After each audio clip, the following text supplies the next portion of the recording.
हरि ओम पूज्याय राघवेन्द्राय सत्यधर्मरताय च भजतां कल्पवृक्षाय नमतां कामधेनವೇ ಸಮಸ್ತ ಶ್ರೀ ಸರಳ ಪರಿಹಾರ ಜ್ಯೋತಿಷಾಲಯ ಸದಸ್ಯರೆಲ್ಲರಿಗೂ ಈ ನಿಮ್ಮ ರಾಘವೇಂದ್ರ ಹರಿತ ಗುರೂಜಿ ಮಾಡುವ ನಮಸ್ಕಾರಗಳು. ಸಾಪ್ತಾಹಿಕ ಭವಿಷ್ಯ ಇದೇ 16ರಿಂದ ಬರುವಂತಹ 22ನೇ ತಾರೀಕುವರೆಗೂ ಮಾರ್ಚ್ ತಿಂಗಳಲ್ಲಿ ಈ ಒಂದು ವಾರದ ಭವಿಷ್ಯದಲ್ಲಿ ದ್ವಾದಶ ರಾಶಿಗಳಲ್ಲಿ ಮೇಷರಾಶಿಯಿಂದ ಮೀನ ರಾಶಿವರೆಗೂ ಯಾವೆಲ್ಲ ಅನುಕೂಲತೆಗಳಿದೆ, ಅನಾನುಕೂಲತೆಗಳಿದೆ ಮತ್ತು ಪರಿಹಾರಗಳು ಯಾವ ರೀತಿಯಲ್ಲಿರುತ್ತೆ ಮತ್ತು ಈ ವಾರದ ಒಂದು ವಿಶೇಷ ದಿನಗಳು ಏನೆಲ್ಲ ಸೂಚಿಸುತ್ತೆ ಅದೆಲ್ಲ ವಿವರಗಳನ್ನು ಈ ಒಂದು ವಿಡಿಯೋದಲ್ಲಿ ನೋಡುವಂಥದ್ದಾಗುತ್ತೆ.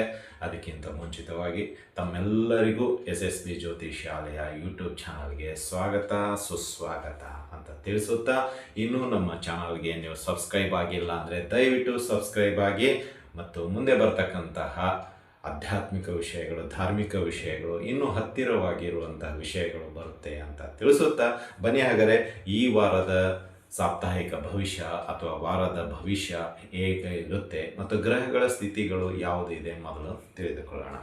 ಇಲ್ಲಿ ಮೊದಲನೇದಾಗಿ ಇವತ್ತು 16ನೇ ತಾರೀಕು. ಸೊ ಈ 16ರಿಂದ 22 ಮಾರ್ಚ್ 2026ರವರೆಗೂ ಗ್ರಹಗಳ ಸಂಚಾರ ನೋಡೋದಾದರೆ, ಮೊದಲನೇದಾಗಿ ಶನಿ ಮಹಾರಾಜರು ಮೀನರಾಶಿಯಲ್ಲಿದ್ದಾರೆ, ಶುಕ್ರನು ಮೀನರಾಶಿಯಲ್ಲಿದ್ದಾರೆ, ರವಿ ಕೂಡ ಮೀನರಾಶಿಯಲ್ಲಿ ಇದ್ದಾರೆ. ಇನ್ನು ತದನಂತರ ಬರತಕ್ಕಂಥದ್ದು ರಾಹು ಬಂದ್ಬಿಟ್ಟು ಕುಂಭರಾಶಿಯಲ್ಲಿದ್ದಾರೆ, ಅವರ ಜೊತೆಗೆ ಬುಧ ಇದ್ದಾರೆ ಮತ್ತು ಕುಜ ಕೂಡ ಕುಂಭರಾಶಿಯಲ್ಲಿ ಇದ್ದಾರೆ. ಈಗ ಮತ್ತೆ ನೋಡೋದಾದ್ರೆ ಗುರು ಮಿಥುನ ರಾಶಿಯಲ್ಲಿ ಇದ್ದಾರೆ, ಕೇತು ಸಿಂಹ ರಾಶಿಯಲ್ಲಿ ಇದ್ದಾರೆ. ಸೊ ಈ ಒಂದು ಇದರಲ್ಲಿ ನೋಡೋದಾದ್ರೆ ಚಂದ್ರ ಮಾತ್ರ ಈ ದಿನ ಅಂದ್ರೆ 16ನೇ ತಾರೀಕು ನಿಮಗೆ ಮಕರ ರಾಶಿಯಲ್ಲಿ ಕಾಣುವಂಥದ್ದಾಗುತ್ತೆ. ತದನಂತರ ಕುಂಭ ಬರ್ತಾರೆ, ಮತ್ತೆ ಮೀನ ರಾಶಿಯಲ್ಲಿ ಬರ್ತಾರೆ, ತದನಂತರ ಮೇಷ ರಾಶಿಯಲ್ಲಿ ಬರುವಂಥದ್ದಾಗುತ್ತೆ. ಚಂದ್ರ ಮಾತ್ರ ಬದಲಾವಣೆ ಆಗುವಂಥದ್ದಿದೆ ಈ ಒಂದು ವಾರದಲ್ಲಿ. ಇನ್ನು ಉಳಿದಂತೆ 22ನೇ ತಾರೀಕುವರೆಗೂ ಇಲ್ಲೇನಿದೆ, ಶನಿ ಶುಕ್ರ ರವಿ ಮೀನ ರಾಶಿಯಲ್ಲಿ, ರಾಹು ಬುಧ ಕುಜ ಕುಂಭ ರಾಶಿಯಲ್ಲಿ, ಗುರು ಮಿಥುನ ರಾಶಿಯಲ್ಲಿ, ಕೇತು ಸಿಂಹ ರಾಶಿಯಲ್ಲಿ ಇದ್ದಾರೆ. ಇಲ್ಲಿ ಶುಕ್ರ ಮತ್ತು ರವಿ ಇಬ್ರು ಒಟ್ಟಿಗೆ ಸೇರ್ತಾ ಇರೋದ್ರಿಂದ ಇಲ್ಲಿ ಶುಕ್ರ ಆದಿತ್ಯ ಯೋಗ ಅಂತ ಬರೋದ್ಲಾಗುತ್ತೆ. ಕೆಲವು ರಾಶಿಗಳಿಗೆ ಅನುಕೂಲ ಸಿಗುತ್ತೆ, ಕೆಲವು ರಾಶಿಗಳಿಗೆ ಸ್ವಲ್ಪ ಕಷ್ಟಗಳಿರುತ್ತೆ, ಕೆಲವು ರಾಶಿಗಳಿಗೆ ಒಂದಿಷ್ಟು 50-50 ಅನ್ನೋ ರೀತಿಯಲ್ಲಿ ಈ ಶುಕ್ರ ಆದಿತ್ಯ ಯೋಗ ಕೂಡಿ ಬರುವಂಥದ್ದಾಗುತ್ತೆ ಅಂತಾನೆ ಹೇಳಬಹುದು. ಇನ್ನು ಅದೇ ರೀತಿಯಾಗಿ ಈ ಒಂದು ವಾರ ವಿಶೇಷತೆ ಅಂದ್ರೆ ಇಲ್ಲಿ ನಿಮಗೆ 16ರಿಂದ 19ನೇ ತಾರೀಕುವರೆಗೂ ಶ್ರೀ ವಿಶ್ವವಾಸು ನಾಮ ಸಂವತ್ಸರ ಬರುತ್ತೆ. ಅಂದ್ರೆ ಈ ಒಂದು ಪ್ರೆಸೆಂಟ್ 2025ರಿಂದ ಏನು ಪ್ರಾರಂಭವಾಗಿದೆ ಶ್ರೀ ವಿಶ್ವವಾಸು ನಾಮ ಸಂವತ್ಸರ, ಅದೇ ಸಂವತ್ಸರ ನಿಮಗೆ 19ನೇ ತಾರೀಕುವರೆಗೂ ಇರುತ್ತೆ. ತದನಂತರ 19ರಿಂದ ಮತ್ತೆ ಇನ್ನೊಂದು ಸಂವತ್ಸರ ಪ್ರಾರಂಭವಾಗುತ್ತೆ. ಅವತ್ತೇ ಅಮಾವಾಸ್ಯೆ ಇದೆ, ಅವತ್ತೇ ಉಗಾದಿ ಹಬ್ಬ ಇದೆ, ಅವತ್ತೇ ಶ್ರೀ ಪರಾಭವ ನಾಮ ಸಂವತ್ಸರ ಪ್ರಾರಂಭ ದಿನ. ಇಲ್ಲಿ ಶ್ರೀ ವಿಶ್ವವಾಸು ನಾಮ ಸಂವತ್ಸರ ಎಂಡಿಂಗ್ ದಿನ, ಶ್ರೀ ಪರಾಭವ ನಾಮ ಸಂವತ್ಸರ ಸ್ಟಾರ್ಟಿಂಗ್ ದಿನ. ಸೊ ಹೀಗಾಗಿ ಈ ಒಂದು 19ನೇ ತಾರೀಕೇನಿದೆ ತುಂಬಾ ವಿಶೇಷದಿಂದ ಕೂಡಿರುತ್ತೆ ಅಂತ ಹೇಳ್ಬೋದು. ಅದೇ ದಿನ ಅಮಾವಾಸ್ಯೆ ಇದೆ, ಅಂದ್ರೆ ಇಲ್ಲಿ ಚೈತ್ರ ಅಮಾವಾಸ್ಯೆ ಅಂತ ಕರಿತೀವಿ, ಹಾಗೆ ಉಗಾದಿ ಅಮಾವಾಸ್ಯೆ ಅಂತ ಕರಿತೀವಿ. ಅದೇ ರೀತಿಯಲ್ಲಿ ಈ ಉತ್ತರ ಭಾರತ ಕಡೆಗಳೆಲ್ಲ ಈ ಉಗಾದಿ ಜೊತೆಗೆ ನವರಾತ್ರಿಯನ್ನ ಆಚರಿಸಲಾಗುತ್ತೆ. ಅದಕ್ಕೆ ಚೈತ್ರ ನವರಾತ್ರಿ ಅನ್ನುತ್ತೇವೆ. ಈಗ ನಾವು ಹೇಗೆ ದಸರಾ ಟೈಮಲ್ಲಿ ಆಚರಣೆ ಮಾಡುವಂಥ ನವರಾತ್ರಿ ಅದು ಬೇರೆ, ಇದು ಒಂದು ಚೈತ್ರ ನವರಾತ್ರಿ ಅಂತ ಕರೀತಾರೆ. ಅವರು ಕೂಡ ಈ ದಿನ ಘಟಸ್ಥಾಪನೆ ಅಂದರೆ ಪೂಜೆಗೆ ಬೇಕಾಗಿರತಕ್ಕಂತಹ ಒಂದು ಘಟಸ್ಥಾಪನೆಯನ್ನ ಮಾಡಿ ತಮ್ಮ ಒಂದು ನವರಾತ್ರಿ, ಚೈತ್ರ ನವರಾತ್ರಿ ಅಂತ ಕರೆಯಲಾಗುತ್ತೆ, ಈ ನವರಾತ್ರಿಯನ್ನ ಅವರು ಪ್ರಾರಂಭ ಮಾಡುವಂಥದ್ದಾಗುತ್ತೆ ಅಂತಲೇ ಹೇಳ್ಬೋದು. ಅಂದರೆ ಇಲ್ಲಿ ಈ ಒಂದು ದಿನಗಳಲ್ಲಿ ಇದಿಷ್ಟು ಕಾಣುವಂಥದ್ದಾಗುತ್ತೆ. ಅದೇ ರೀತಿ 16ನೇ ತಾರೀಕು ಪ್ರದೋಷ ಇದೆ, 17ನೇ ತಾರೀಕು ಮಾಸಿಕ ಶಿವರಾತ್ರಿ ಇದೆ. ಅಂದರೆ ಈ ಒಂದು ವಾರದಲ್ಲಿ ಹೆಚ್ಚು ಕಡಿಮೆ ನಿಮಗೆ ಒಳ್ಳೊಳ್ಳೆಯ ವಿಚಾರಧಾರೆಗಳಾಗಿರ್ಬೋದು, ಕೆಲವು ಕೆಟ್ಟ ಪರಿಣಾಮಗಳಾಗಿರ್ಬೋದು, ಅಥವಾ ನಿಮಗೆ ಕೆಲವು ಕೆಲಸ ಕಾರ್ಯಗಳಲ್ಲಿ ಅಡ್ಡಿ ಆತಂಕಗಳಾಗಿರ್ಬೋದು. ಇದಕ್ಕೆಲ್ಲ ಕಾರಣ ಮಧ್ಯದಲ್ಲಿ ಸಿಕ್ಕಾಕೊಂಡಿರ್ತಕ್ಕಂಥ ಅಮಾವಾಸ್ಯೆ. ಈ ಅಮಾವಾಸ್ಯೆ 2 ದಿನ ಮುಂಚೆ ಅಷ್ಟೇ ಘನಘೋರ ವಾಸ್ತು ಚಿತ್ರಗಳು ನಿಮಗೆ ಕಾಣುವಂಥದ್ದಾಗತ್ತೆ. ಅಮಾವಾಸ್ಯೆ ಕಳೆದ ನಂತರ 2 ದಿನವೂ ಒಂದು ರೀತಿಯಲ್ಲಿ ಬದಲಾವಣೆ ಕಂಡು ಬರುವಂಥದ್ದಾಗತ್ತೆ. ಅಲ್ಲಲ್ಲಿ ಬಿರುಗಾಳಿ ಆಗ್ಬೋದು, ಮಳೆ ಬರುವಂಥದ್ದಾಗ್ಬೋದು, ತುಂಬ ಸೆಕೆ ಅನ್ನಿಸುವಂಥದ್ದಾಗ್ಬೋದು. ಈಗ ಯುದ್ಧ ನಡೀತಾ ಇದೆ, ಆ ಯುದ್ಧದಿಂದ ಸ್ವಲ್ಪ ಕೆಲವು ತೊಂದರೆಗಳಾಗುವಂಥದ್ದಾಗ್ಬೋದು. ಇದೆಲ್ಲವೂ ನಿಮಗೆ ಈ ವಾರದಲ್ಲಿ ತಿಳಿಯುವಂಥದ್ದಾಗತ್ತೆ ಅಂತಲೇ ಹೇಳ್ಬೋದು. ಸೊ ಇದಿಷ್ಟು ಆಗಿದೆ. ಸೊ ಎಲ್ಲರಿಗೂ ಮೊದಲನೇದಾಗಿ ಈ ಒಂದು ಪರಾಭನಾಮ ಸಂವತ್ಸರ ಸಮಸ್ತ 12 ರಾಶಿಗಳವರೆಗೆ ಆರೋಗ್ಯ ಭಾಗ್ಯಗಳನ್ನು ಕೊಟ್ಟು ಕಾಪಾಡಲಿ. ಆ ಒಂದು ವಿಷ್ಣು ಪರಮಾತ್ಮ ಹಾಗೂ ಗುರುರಾಯರು ತಮ್ಮ ಮನಸ್ಸಿನ ಇಚ್ಛಾ ಅನುಗುಣವಾಗಿ ಸಮಸ್ತ ಕನಸುಗಳನ್ನು ನನಸು ಮಾಡುವಂಥ ಶಕ್ತಿ ದಯಪಾಲಿಸಲಿ ಮತ್ತು ಆರೋಗ್ಯಗಳನ್ನು ಕೊಟ್ಟು ಕಾಪಾಡಲಿ ಅಂತ ಪ್ರಾರ್ಥಿಸುತ್ತೇವೆ. ಎಲ್ಲರಿಗೂ ಮುಂಚಿತವಾಗಿ ಉಗಾದಿ ಹಬ್ಬದ ಶುಭಾಶಯಗಳು. ಈ ಉಗಾದಿ ತಮಗೆ ನವ ಚೈತನ್ಯ ಮತ್ತು ತಮ್ಮ ಎಲ್ಲ ಏನು ನೀವು ಅಂದ್ಕೊಂಡಿರ್ತಿರೋ ಸಮಸ್ತ ಇಷ್ಟಾರ್ಥಗಳು ಈಡೇರಿಸಲಿ ಅಂತ ಪ್ರಾರ್ಥಿಸುತ್ತೇವೆ. ಬನ್ನಿ ಹಾಗಾದರೆ ಈಗ ನಾವು ಒಂದೊಂದಾಗಿ 12 ರಾಶಿಗಳ ಭವಿಷ್ಯವನ್ನು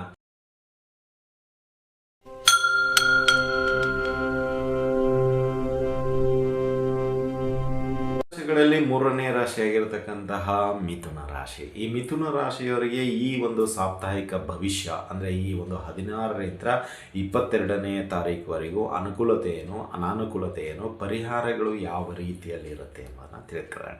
ಒಂದು ಇಲ್ಲಿ ಮಿಥುನ ರಾಶಿಯವರಿಗೆ ಈ ಒಂದು ವಾರ ಅಂದರೆ 16ರಿಂದ 22ನೇ ತಾರೀಕುವರೆಗೂ ನಿಮಗೇನಾಗುತ್ತೆ ಅಂದರೆ ಪ್ರತಿ ಒಂದು ವಿಷಯದಲ್ಲೂ ಚರ್ಚೆ ರೀತಿಯಲ್ಲಿ ಅನುಭವ ಸಿಗುತ್ತೆ.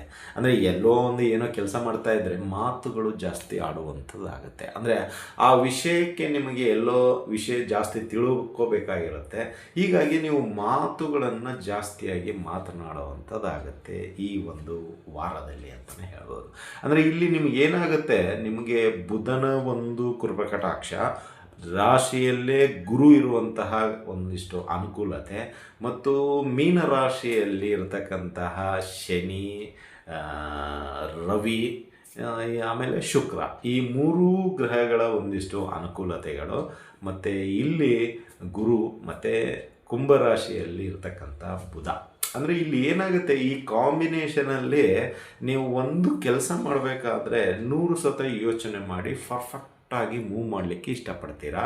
ಬಟ್ ಅದರಲ್ಲೂ ಒಂದಿಷ್ಟು ಚರ್ಚೆ ಮಾಡಿ ಮುಂದೆ ಹೋಗ್ತೀರಾ ಅಂತಲೇ ಹೇಳೋದು. ಅಂದರೆ ಅಷ್ಟು ಸುಲಭವಾಗಿ ಆ ಕೆಲಸವನ್ನು ಬಿಡಲ್ಲ. ನೀವು ಬಂದಿರೋದನ್ನು ಅದನ್ನು ನಾನು ಏನೇ ಮಾಡಿದ್ರೂ ಅದನ್ನು ನನ್ನ ಪರವಾಗೇ ಇರಬೇಕು ಅನ್ನೋ ಒಂದು ಮನೋಧೈರ್ಯ, ಏನಂತೀರ ಅದಕ್ಕೆ, ಮನೋಶಕ್ತಿ, ಅದು ತುಂಬ ಚೆನ್ನಾಗಿರುತ್ತೆ. ಕಾನ್ಫಿಡೆನ್ಸ್ ಲೆವೆಲ್ಲು ತುಂಬ ಚೆನ್ನಾಗಿ ಈ ವಾರದಲ್ಲಿ ಎತ್ತರ ಹಂತಕ್ಕೆ ಹೋಗುವಂಥದ್ದಾಗತ್ತೆ ಅಂತಲೇ ಹೇಳ್ಬೋದು. ಇನ್ನು ಈ ಒಂದು ವಾರದಲ್ಲಿ ನಿಮಗೆ ಅಮಾವಾಸ್ಯೆ ದಿನ 19ನೇ ತಾರೀಕಿನ ದಿನ ಎಲ್ಲೋ ಒಂದು ಶುಭ ವಾರ್ತೆ ಸಿಗುವಂಥದ್ದಾಗತ್ತೆ. ಅಮಾವಾಸ್ಯೆ ದಿನವೇ ಸಿಗುವಂಥದ್ದಾಗತ್ತೆ. ನೀವು ಏನೋ ಒಂದು ಬಿಸ್ನೆಸ್ಸು ಅಥವಾ ಮದುವೆ ಅಥವಾ ಯಾವುದೋ ಭೂಮಿನೋ ಅಥವಾ ನಿಮಗೆ ಸಂಬಂಧಪಟ್ಟಂಥ ವಾಹನನೋ ಅಥವಾ ಯಾವುದೋ ಒಂದು ಎಲೆಕ್ಟ್ರಿಕಲ್ ವಸ್ತುನೋ ಏನೋ ಇರುತ್ತೆ, ಅಮಾವಾಸ್ಯೆ ದಿನವೇ ಅದಕ್ಕೆ ಸಂಬಂಧಪಟ್ಟಂತೆ ಕ್ಲಾರಿಟಿ ಸಿಗುತ್ತೆ. ಅದು ಸಿಗುತ್ತೋ ಸಿಗಲ್ವೋ ಅಥವಾ ನಿಮಗೆ ಬರುತ್ತೋ ಬರಲ್ವೋ, ಅದು ಏನಿದೆ ಅದಕ್ಕೊಂದು ಕ್ಲಾರಿಟಿ. ಅದೇ ರೀತಿ ವೃತ್ತಿ ಬದುಕಿನಲ್ಲೂ ಒಂದು ಕ್ಲಾರಿಟಿ ಸಿಗುತ್ತೆ. ಒಂದು ಮೇಲ್ ಬರ್ಬೋದು, ನೀವು ಸೆಲೆಕ್ಟೆಡ್ ಆಗಿದ್ದೀರಾ ಫರ್ದರ್ ಡಿಸ್ಕಷನ್ಗೆ, ಇಂತಿಂಥ ದಿನದಲ್ಲಿ ನೀವು ನಮ್ಮ ಆಫೀಸಿಗೆ ಬರಬೇಕು ಅನ್ನೋವಂಥದ್ದಾಗ್ಬೋದು. ಅಥವಾ ಬಿಸ್ನೆಸ್ಸಿಗೆ ಸಂಬಂಧಪಟ್ಟಂತೆ ನೀವೇನಾದರೂ ಲೋನ್ ಅಪ್ಲೈ ಮಾಡಿದರೆ ಆ ಲೋನು ನಿಮಗೆ ಸ್ಯಾಂಕ್ಷನ್ ಆಗಿದೆ. ಸೊ ಇಂಥ ದಿನದಲ್ಲಿ ಬಂದು ಹೆಚ್ಚಿನ ಒಂದು ಡಾಕ್ಯುಮೆಂಟ್ಸನ್ನು ಈ ಒಂದು ಆ ಬ್ರ್ಯಾಂಚಲ್ಲಿ ನೀವು ಸಬ್ಮಿಟ್ ಮಾಡಬೇಕಾಗತ್ತೆ. ಅಥವಾ ಬ್ರ್ಯಾಂಚಿನವರೇ ಈ ಒಂದು ದಿನದಲ್ಲಿ ಇನ್ನೂ 2-3 ಡಾಕ್ಯುಮೆಂಟ್ಸು ಬೇಕಾಗಿದೆ, ಇದನ್ನು ತೆಗೆದುಕೊಂಡು ಬನ್ನಿ ಅಂತಾದರೂ ಹೇಳ್ಬೋದು. ಅಂದರೆ ಇಲ್ಲಿ ಅಮಾವಾಸ್ಯೆ ದಿನ ನಿಮಗೆ ಒಳ್ಳೆಯ ಯೋಗ ಕೂಡಿ ಬರುವಂಥದ್ದಾಗಿದೆ. ಇಲ್ಲಿ ಭೂಮಿ ಯೋಗ, ವೃತ್ತಿ ಯೋಗ ಅಥವಾ ವ್ಯಾಪಾರದ ಯೋಗ, ಮದುವೆ ಯೋಗ, ಸಂತಾನ ಯೋಗ ಏನು ನಿಮಗೆ ಈ ಒಂದು ವಾರದಲ್ಲಿ ಸಿಗಬೇಕಾಗಿದೆಯೋ ಅದು ಖಂಡಿತವಾಗಿಯೂ ಈ ಒಂದು ಶ್ರೀ ವಿಶ್ವವಸುನಾಮ ಸಂವತ್ಸರದಲ್ಲಾದರೂ ಆಗ್ಬೋದು ಅಥವಾ ನಿಮಗೆ ಶ್ರೀ ಪರಾಭವ ನಾಮ ಸಂವತ್ಸರದಲ್ಲಾದರೂ ಆಗ್ಬೋದು. ಬಟ್ ಅಮಾವಾಸ್ಯೆ ದಿನ ಮಾತ್ರ ಪರ್ಫೆಕ್ಟ್ ಕರೆಕ್ಟಾಗಿ ಅದಕ್ಕೆ ಕ್ಲಾರಿಟಿ ಸಿಗುವಂಥದ್ದಾಗತ್ತೆ ಅಂತಲೇ ಹೇಳ್ಬೋದು. ಎಲ್ಲರಿಗೂ ಅಮಾವಾಸ್ಯೆ ಸೂಚಕ ಅಥವಾ ಅಪಶಕನ ಏನೋ ಅಂತ ತಿಳ್ಕೊಬೋದು. ಬಟ್ ಮಿಥುನ ರಾಶಿಯವರಿಗೆ ಈ ಒಂದು ವರ್ಷ ಈ ಪರಾಭವ ನಾಮ ಸಂವತ್ಸರ ಮತ್ತು ಶ್ರೀ ವಿಶ್ವವಸು ನಾಮ ಸಂವತ್ಸರ ಎರಡೂ ಕಾಂಬಿನೇಷನ್ ಒಟ್ಟಿಗೆ 19ನೇ ತಾರೀಕು ಕೊಡ್ತಾರೆ. ಆ ಕಾಂಬಿನೇಷನ್ ನಿಮಗೆ ಲಾಟ್ರಿ ಹೊಡೆದ ರೀತಿಯಲ್ಲಿ ಎಲ್ಲ ಅನುಕೂಲತೆಗಳನ್ನು ನೀವು ತೆಗೆದುಕೊಳ್ಳುವಂಥವ್ರಾಗ್ತೀರಾ ಮಿಥುನ ರಾಶಿಯ ಜಾತಕರು ಅಂತಲೇ ಹೇಳ್ಬೋದು. ಇನ್ನು ಅದೇ ರೀತಿ ನಿಮಗೆ ಏನಾಗುತ್ತೆ, ಈ ಕೋರ್ಟು ಕಚೇರಿ ವಾದ ವಿವಾದಗಳು, ಭೂಮಿಯ ಒಂದು ವಿಷಯಕ್ಕೆ ಸಂಬಂಧಪಟ್ಟಂತೆ ಸಂಬಂಧಿಕರ ವಿಷಯದಲ್ಲಿ ಮನಸ್ತಾಪಗಳಾಗಿರ್ಬೋದು, ಗಂಡ ಹೆಂಡತಿಯ ಮಧ್ಯೆ ಇರತಕ್ಕಂಥ ಮನಸ್ತಾಪಗಳಾಗಿರ್ಬೋದು, ಅಥವಾ ನಿಮ್ಮ ಮಿತ್ರಗಳ ಜೊತೆ ಇರತಕ್ಕಂತಹ ಮನಸ್ತಾಪಗಳಾಗಿರ್ಬೋದು, ಅದೆಲ್ಲವೂ ಕೂಡ ಕಡಿಮೆಯಾಗುವಂಥದ್ದಾಗುತ್ತೆ. ಮತ್ತು ಮಾತುಕತೆಯಲ್ಲಿ ಬಗೆಹರಿಸಿಕೊಂಡು ಮುಂದೆ ಹೀಗಾಗಬಾರ್ದು ಅನ್ನೋ ಒಂದು ನಿರ್ಧಾರಕ್ಕೆ ಈ ವಾರ ಬರುವಂಥವ್ರಾಗ್ತೀರಾ. ಏನೇ ತಪ್ಪುಗಳು ನಿಮ್ಮ ಕಡೆ ಆಗಿದ್ದರೆ ಸಾರಿ ಕೇಳ್ತೀರಾ, ಅವ್ರ ಕಡೆ ಇದ್ರೂ ಸಾರಿ ಬರುವಂಥದ್ದಾಗುತ್ತೆ. ಕೊನೆಗೆ ನೀವೇ ವಿಡ್ರಾ ಮಾಡ್ಕೊಂಡ್ಬಿಡ್ತೀರಾ, ಆಯ್ತಪ್ಪ ಸರಿ ಬಿಟ್ಬಿಡು ಅಂತೇಳಿ ಬಿಟ್ಬಿಡ್ತೀರಾ. ಬಟ್ ಮನಸ್ಸಿನಲ್ಲಿ ಇರುತ್ತೆ, ಬಟ್ ಆ ವ್ಯಕ್ತಿಯ ಜೊತೆ ಅಷ್ಟು ಕ್ಲೋಸ್ ಆಗಿ ಇರಲು ಇಷ್ಟಪಡೋದಿಲ್ಲ ಅಂತಲೇ ಹೇಳ್ಬೋದು. ಇನ್ನು ಈ ಒಂದು ವಾರದಲ್ಲಿ ಧಾರ್ಮಿಕವಾಗಿ ನಿಮಗೆ ಇಚ್ಛಾಶಕ್ತಿ ಜಾಸ್ತಿಯಾಗಿ ದೇವಸ್ಥಾನಗಳಿಗೆ ದರ್ಶನ ಕೊಡುವಂಥದ್ದಾಗುತ್ತೆ. ಅನೇಕ ಪುಣ್ಯಕ್ಷೇತ್ರಗಳ ಒಂದಿಷ್ಟು ಇರುವಂತಹ ಪ್ರದೇಶದಲ್ಲೇ ದರ್ಶನ ಮಾಡ್ಕೊಂಡು ಬರ್ತೀರಾ. ಸೊ ಅದು ಸಂತೋಷದ ವಿಷಯ.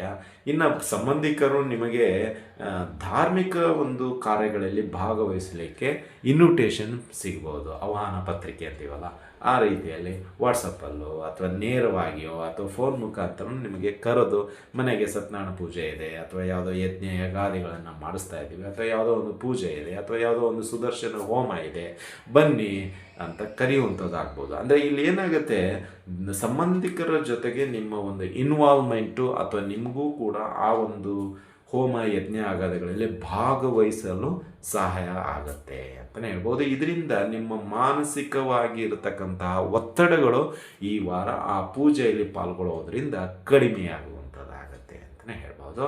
ಇನ್ನು ಅದೇ ರೀತಿಯಾಗಿ ಈ ಒಂದು ವಾರ ಹೆಚ್ಚು ಕಡಿಮೆ ನಿಮಗೆ ಜಗಳವಿಲ್ಲದ ವಾರ ಅಂತಲೇ ಕರಿಬೋದು. ಅಂದರೆ ಸುಮಾರು ಜಗಳಾಡೋದು ಅವರವರು ವೈಯಕ್ತಿಕ, ಬಟ್ ಈ ಒಂದು ವಿಷಯಕ್ಕೆ ಬರೋದಾದರೆ ಈ ವಾರ ನೆಮ್ಮದಿಯಾಗಿರ್ತೀರ. ಎಲ್ಲೋ ಜಗಳ ತಂಟೆ ತಕರಾರಿದ್ರೆ ದೂರ ಹೋಗ್ಬಿಡ್ತೀರ. ಅಯ್ಯೋ ಅದ್ರ ಸವಾಸನೆ ಬೇಡಪ್ಪ, ಯಾಕೆ ಬೇಕು, ಹೊಸ ವರ್ಷ ಬೇರೆ ಬರ್ತಾ ಇದೆ, ಅಮಾವಾಸ್ಯೆ ಬೇರೆ ಬರ್ತಾ ಇದೆ, ಸುಮ್ಮನೆ ಯಾಕೆ ತಗೊಳಕೊಳ್ಳೋದು ಅಂತ ನೀವು ದೂರ ಸರೋದು ಬಿಡ್ತೀರ. ಅಂದರೆ ಅದಕ್ಕೆ ಕಾರಣ ನಿಮ್ಮಲ್ಲಿರ್ತಕ್ಕಂತಹ ರಾಶಿಯಲ್ಲಿರ್ತಕ್ಕಂತಹ ಗುರು. ಅಂದರೆ ಗುರು ಇಲ್ಲಿ ಏನು ಮಾಡ್ತಾನೆ, ಕೆಲವು ವಿಷಯಗಳಿಗೆ ನಿಮ್ಮನ್ನು ನ್ಯೂಟ್ರಲ್ ಮಾಡಿಬಿಡ್ತಾನೆ. ಯಾವುದೋ ನಿರ್ಧಾರ ತೆಗೆದುಕೊಳ್ಳೋದು ಬೇಡ, ಅದು ಸವಾಸನೆ ಬೇಡ ಅಂತ ನೋಡ್ಬಿಡ್ತೀವಿ.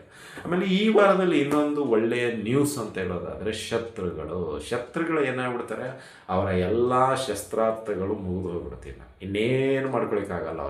ಅವರು ಏನಾಗ್ಬಿಡ್ತಾರೆ, ಇವನು ಸವಾಸನೆ ಬೇಡಪ್ಪ ಇನ್ನು ಅಂತ ಹೇಳಿ ಕಾಲ್ ಮಾಡಿಬಿಟ್ಟು, ನೋಡಯ್ಯ ಹಿಂಗಿದೆ, ನಾನು ಇನ್ಮೇಲೆ ನಿನ್ನ ತಂಟೆಗೆ ಬರೋದಿಲ್ಲ, ನಿನ್ನ ಪಾಡಿಗೆ ನೀರು ಆರಾಮಾಗಿ ಅಂತ ಆದರೂ ಹೇಳ್ಬೋದು, ಅಥವಾ ಎದುರಿಗೆ ಬಂದು ಕ್ಷಮೆ ಆದರೂ ಕೇಳ್ಬೋದು.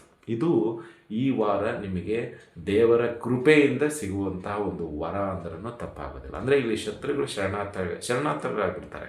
ಅವ್ರು ಇನ್ನೇನು ಮಾಡ್ಕೊಳಿಕ್ಕಾಗಲ್ಲ. ಅವ್ರಿಗೆ ಗೊತ್ತಾಗೋಗ್ಬಿಡ್ತು, ಇನ್ನು ನನ್ನ ಆಯುಧಗಳು ಮುಗಿಲಿಕ್ಕೆ ಬರ್ತಾ, ಇನ್ನು ಖರ್ಚುಗಳು ಜಾಸ್ತಿ ಆಗೋಗ್ಬಿಡುತ್ತೆ, ನಾವು ಇವ್ರನ್ನ ಮಾಡಿದರೆ ಉಪಯೋಗ ಇಲ್ಲ, ಹೋಗಿ ಇವನ್ನೇ ಒಂದು ಡೈರೆಕ್ಟಾಗಿ ಒಂದು ಸ್ವಾರಿನೋ ಅಥವಾ ನಾನು ನಿನ್ನ ತಂಟೆಗೆ ಬರಲ್ಲ ಅಂತ ಹೇಳಿಬಿಟ್ರೆ ಮುಗಿದಾಯ್ತು ಅಂತ ಅವನ ಮಾನಸಿಕದಲ್ಲಿ ಏನಿದೆ ಅದನ್ನೆಲ್ಲ ಬಂದು ನಿಮಗೆ ಹೇಳ್ಬಿಡ್ತಾನೆ. ಇಲ್ಲ ಹಿಂಗಾಯ್ತು ಅದಕ್ಕೆ ಹಿಂಗಾಯಿತು ಏನೋ ಒಂದು ಹೇಳಿ ಅವನು ಸ್ವಾರಿ ಕೇಳಿ ಹೊರಟೋಗ್ಬಿಡ್ತಾನೆ. ಇದರಿಂದ ಏನಾಗುತ್ತೆ ಅಂದರೆ ಸ್ವಲ್ಪ ನಿಮಗೆ ಅವನ ಬಗ್ಗೆ ಇರತಕ್ಕಂತಹ ಒಂದಿಷ್ಟು ಒತ್ತಡಗಳು ಕಡಿಮೆ ಆಗುವಂಥದ್ದಾಗತ್ತೆ ಅಂತಲೇ ಹೇಳ್ಬೋದು.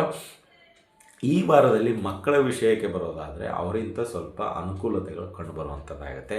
ಅವರು ಮಾಡಿರತಕ್ಕಂಥ ಒಳ್ಳೆಯ ಕಾರ್ಯಗಳಿಗೆ ನಿಮ್ಮನ್ನು ಕೂಡ ಸನ್ಮಾನ ಮಾಡುವಂಥದ್ದಾಗತ್ತೆ ಅಂತಲೇ ಹೇಳ್ಬೋದು.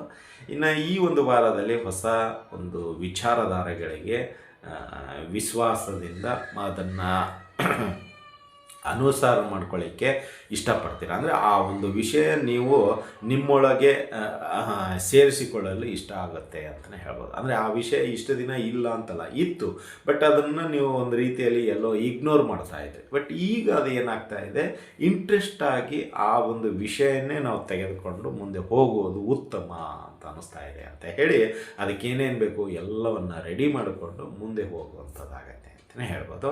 ಇನ್ನು ಆರ್ಥಿಕವಾಗಿ ನಿಮಗೆ ಈ ವಾರ ಬಲಿಷ್ಠವಾಗಿರುತ್ತೆ. ಆರ್ಥಿಕಕ್ಕೆ ಸಂಬಂಧಪಟ್ಟಂತಹ ಏನೇ ವಿಷಯಗಳಿದ್ರೂ ಅದು ಚರ್ಚೆಯಿಂದ ಬಗೆಹರುವಂಥದ್ದಾಗತ್ತೆ. ಯಾವುದೇ ರೀತಿಯ ಸಾಲಗಳನ್ನು ಈ ಒಂದು ವಾರದಲ್ಲಿ ಮಾಡಲು ಹೋಗಬೇಡಿ ಅಷ್ಟೇ, ಇನ್ನೇನಿಲ್ಲ. ಯಾಕೆಂದರೆ ಇಲ್ಲಿ ಶ್ರೀ ವಿಶ್ವವಸುನಾಮ ಸಂವತ್ಸರ ಮುಗಿಲಿಕ್ಕೆ ಬರ್ತಾ ಇದೆ, ಇಲ್ಲಿ ಪರಾಭವ ನಾಮ ಸಂವತ್ಸರ ಸ್ಟಾರ್ಟ್ ಆಗ್ತಾ ಇದೆ. ಹಾಗಾಗಿ ಈ ಒಂದು ವಾರದಲ್ಲಿ ಆದಷ್ಟು ಈ ಸಾಲದಿಂದ ದೂರ ಇದ್ದರೆ ತುಂಬ ಉತ್ತಮ. ಇದರಿಂದ ಆದಷ್ಟು ನ್ಯೂಟ್ರಲ್ ಆಗಿರೋದು ಉತ್ತಮ. ಎಷ್ಟು ಇದೆ ಹಾಸಿಗೆ ಇದ್ದಷ್ಟು ಕಾಲು ಚಾಚಿ. ದಯವಿಟ್ಟು ಈ ವಾರ ಮಿಥುನ ರಾಶಿಯವರು ಯಾವುದೇ ಕಾರಣಕ್ಕೂ ಸಾಲ ಮಾಡಲು ಹೋಗಬೇಡಿ. ಒಂದು ವೇಳೆ ಏನಾದರೂ ನಾವು ಹೇಳಿದ್ದೀವಲ್ಲ ಬ್ಯಾಂಕ್ನಿಂದ ಶಾಂಕ್ಷನ್ ಆಗಿದೆ ಅಂದರೆ ಮುಂದಿನ ವಾರ ತಗೊಳ್ಳಿ, ಈ ವಾರ ಬೇಡ. ದಯವಿಟ್ಟು ಮುಂದಿನ ವಾರ ಅಂದರೆ ಮುಂದಿನ ಸೋಮವಾರ ಇರುತ್ತಲ್ಲ ಆ ವಾರದಲ್ಲಿ ತೆಗೆದುಕೊಳ್ಳಿ. ಈ ವಾರ ಏನೇ ಇದ್ರೂ ಬ್ಯಾಂಕಿಗೆ 7 ವರ್ಕಿಂಗ್ ಡೇಸ್ವರೆಗೂ ವ್ಯಾಲಿಡಿಟಿ ಇರುತ್ತೆ. ಸೊ ನಿಮಗೆ 19 ಕನ್ಫರ್ಮೇಷನ್ ಸಿಕ್ಕರೂ ನಿಮಗೆ ಈ ಒಂದು ತಿಂಗಳ ಒಳಗಾಗಿ ನೀವು ಅದನ್ನು ಯುಟಿಲೈಸ್ ಮಾಡ್ಕೋಬೋದು. ಹಾಗಾಗಿ ಈ ವಾರ ದಯವಿಟ್ಟು ಮಿಥುನ ರಾಶಿಯವರು ಯಾವುದೇ ಕಾರಣಕ್ಕೂ ಸಾಲ ಮಾಡಲು ಹೋಗಬೇಡಿ. ಸಾಲ ಮಾಡಿದ್ದೇ ಆದಲ್ಲಿ ಏನಾಗುತ್ತೆ ಅಂದರೆ ತೀರಿಸಲು ಸಮಯ ಜಾಸ್ತಿ ಬೇಕಾಗುತ್ತೆ. ಅದು 5 ವರ್ಷ ಆಗ್ಬೋದು, 10 ವರ್ಷ ಆಗ್ಬೋದು, ಅಥವಾ ನೀವು ಕೊಡದೇ ಇರುವಂತಹ ಪರಿಸ್ಥಿತಿ ನಿರ್ಮಾಣವಾಗ್ಬೋದು. ನಿಮ್ಮಲ್ಲಿ ಮನಸ್ತಾಪಗಳು ಜಾಸ್ತಿ ಆಗ್ಬೋದು. ಆ ದುಡ್ಡಿನಿಂದ ಮನಃಶಾಂತಿ ಕಳೆದುಕೊಳ್ಬೋದು. ಹೀಗಾಗಿ ಬೇಡ ಅಂತ ಹೇಳ್ತಾ ಇದ್ವಿ ಅಷ್ಟೇ, ಇನ್ನೇನಿಲ್ಲ. ಇನ್ನು ಈ ವಾರದ ಪರಿಹಾರಗಳಂತ ನೋಡೋದಾದರೆ ದೇವಸ್ಥಾನಕ್ಕೆ ಹೋಗಿ ನಿಮ್ಮ ಹೆಸರಿನಲ್ಲಿ ಕುಂಕುಮಾರ್ಚನೆ, ಸೇವೆ ಅಥವಾ ಮಂಗಳಾರತಿನೋ ಅರ್ಚನೆನೋ ಅಥವಾ ಅಲಂಕಾರ ಸೇವೆನೋ ಏನು ಸೇವೆ ಮಾಡಬೇಕನ್ಸುತ್ತೆ ಮಾಡಿ, ಒಳ್ಳೆಯದಾಗತ್ತೆ. ಈ ಒಂದು ಹೊಸ ವರ್ಷದಿಂದ ಒಳ್ಳೆಯ ಹೊಸ ನಾವು ಚೈತನ್ಯ ತುಂಬಲಿ. ಚೈತ್ರ ಮಾಸ ಬೇರೆ ಪ್ರಾರಂಭ. ಸೊ ಇಲ್ಲಿಂದ ನಿಮಗೆ ಏನೇನು ಬೇಕು ಎಲ್ಲವೂ ಸಿಗುವಂಥದ್ದಾಗತ್ತೆ ಅಂತಲೂ ಹೇಳ್ಬೋದು. ಹಾಗಾಗಿ ದೇವರನ್ನು ಅತಿಯಾಗಿ ನೀವು ಪೂಜೆ ಪುನಸ್ಕಾರಗಳಲ್ಲಿ ಪಾಲ್ಗೊಳ್ಳಿ. ಒಲ್ಲದ ಮನಸ್ಸು ಇದ್ರೂ ತೊಂದರೆ ಇಲ್ಲ, ಅಲ್ಲಿ ಕೂತ್ಕೊಳ್ಳಿ ಸುಮ್ಮನೆ. ಇಲ್ಲಿಂದ ಏನಾಗುತ್ತೆ ಅಂದರೆ ನಿಮ್ಮ ಒತ್ತಡಗಳೆಲ್ಲ ದಿನಕ್ಕೆ ಕಡಿಮೆ ಆಗುತ್ತಾ ಬರುತ್ತೆ ಅಂತ ಹೇಳೋದು. ಅದೇ ರೀತಿಯಾಗಿ ಶ್ರೀ ವಿಷ್ಣು ಸಹಸ್ರನಾಮ ಸ್ತೋತ್ರ ಮತ್ತು ರಾಘವೇಂದ್ರ ಸ್ತೋತ್ರ ಹಾಗೂ ವಾಯುಸ್ತುತಿಯನ್ನು ಈ ಒಂದು ವಾರದಿಂದಲೇ ಪ್ರಾರಂಭ ಮಾಡಿ 3 ನಿತ್ಯ ಬಿಡದೆ ಪ್ರತಿದಿನ ವಿಷ್ಣು ಸಹಸ್ರನಾಮ, ರಾಘವೇಂದ್ರ ಸ್ತೋತ್ರ, ವಾಯುಸ್ತುತಿ. ಸೊ ಈ 3 ನೀವು ಬಿಡದೇ ರೀತಿಯಲ್ಲಿ ಪ್ರಾರ್ಥನೆಯನ್ನು ಮಾಡಿ, ಪಠಣೆ ಮಾಡಿ, ಪಾರಾಯಣ ಮಾಡಿ, ಎಲ್ಲ ದೇವರ ಆಶೀರ್ವಾದ ನಿಮಗೆ ಸಿಗುವಂಥದ್ದಾಗತ್ತೆ ಅಂತ ಹೇಳ್ಬೋದು. ಇನ್ನು ಈ ಒಂದು ಪರಾಭವ ನಾಮ ಸಂವತ್ಸರದಲ್ಲಿ ಬ್ರಾಹ್ಮಣರಿಗೆ ದವಸ ಧಾನ್ಯ, ನೂತನ ವಸ್ತ್ರ, ನಿಮಗೆ ಏನು ಕೊಡಬೇಕು ಅನಿಸುತ್ತೆ ಯಥಾಭಕ್ತಿ ಯಥಾಶಕ್ತಿ ಅವರಿಗೆ ದಾನ ಮಾಡಿ ಈ ಒಂದು ಹೊಸ ವರ್ಷವನ್ನು ಪ್ರಾರಂಭ ಮಾಡಿ ಅಂತ ಹೇಳ್ತಾ ಇಲ್ಲಿಗೆ ಈ ವಿಷಯ ಮುಗಿಸ್ತಾ ಇದ್ದೀವಿ. ಮತ್ತೆ ಮುಂದಿನ ವಿಷಯದೊಂದಿಗೆ ಭೇಟಿಯಾಗೋಣ. ಅದಕ್ಕಿಂತ ಮುಂಚಿತವಾಗಿ ಈ ಒಂದು ವಿಡಿಯೋ ನಮಗೆ ಇಷ್ಟ ಆಗಿದ್ದರೆ ಲೈಕ್ ಮಾಡಿ, ಜಾಸ್ತಿ ಇಷ್ಟ ಆಗಿದ್ದರೆ ಶೇರ್ ಮಾಡಿ, ಹಾಗೂ ನಮ್ಮ SSP ಯೂಟ್ಯೂಬ್ ಚಾನಲನ್ನು ಸಬ್ಸ್ಕ್ರೈಬ್ ಮಾಡ್ಕೊಳ್ಳಿ ಹಾಗೂ ಬೆಂಬಲಿಸಿ ಅಂತ ಹೇಳುತ್ತಾ ಇಲ್ಲಿಗೆ ವಿಷಯ ಮುಗಿಸ್ತಾ ಇದ್ದೀವಿ. ಮತ್ತೆ ಮುಂದಿನ ವಿಷಯದೊಂದಿಗೆ ಭೇಟಿಯಾಗೋಣ. ಅಲ್ಲಿವರೆಗೂ ಶುಭಮಸ್ತು, ಶುಭಂ ಭೂಯಾತ್, ಸರ್ವೇ ಜನಃ ಸುಖಿನೋ ಭವಂತು.